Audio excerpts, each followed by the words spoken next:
નમસ્કાર દર્શક મિત્રો, આપ જોઈ રહ્યા છો વિક્રમ ન્યૂઝ. હવે જોઈએ અગત્યના સમાચાર.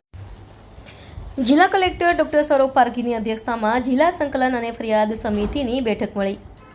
સુરત જિલ્લા સંકલન અને ફરિયાદ સમિતિની બેઠક જિલ્લા કલેક્ટર ડોક્ટર સૌરભ પારગીના અધ્યક્ષતામાં મળી હતી. જિલ્લા કલેક્ટર કચેરીમાં મળેલી બેઠકમાં જ જનપ્રતિનિધિશ્રીઓ દ્વારા કરવામાં આવેલી રજૂઆતોનો સમય મર્યાદામાં નિકાલ કરવા કલેક્ટરશ્રીએ સંબંધિત અધિકારીઓને સૂચના આપી હતી.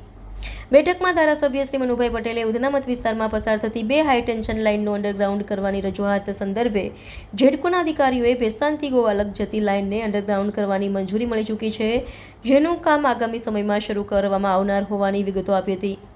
આ ઉપરાંત તેમણે પ્રોપર્ટી કાર્ડની કામગીરી ઝડપી કરવાની રજૂઆત કરી હતી. તેમણે ઉધના વિસ્તારમાં ગુજરાત હાઉસિંગ બોર્ડ દ્વારા અર્બન સોસાયટીના આવાસો 25 વર્ષ જૂના હોય, જેથી અત્યંત જર્જરિત થઈ ચૂક્યા છે, જેથી ઘણા પરિવારો જીવના જોખમે અંદર રહે છે, જેથી આવાસોને રીડેવલપમેન્ટ કરવા અંગેની રજૂઆતો કરી હતી.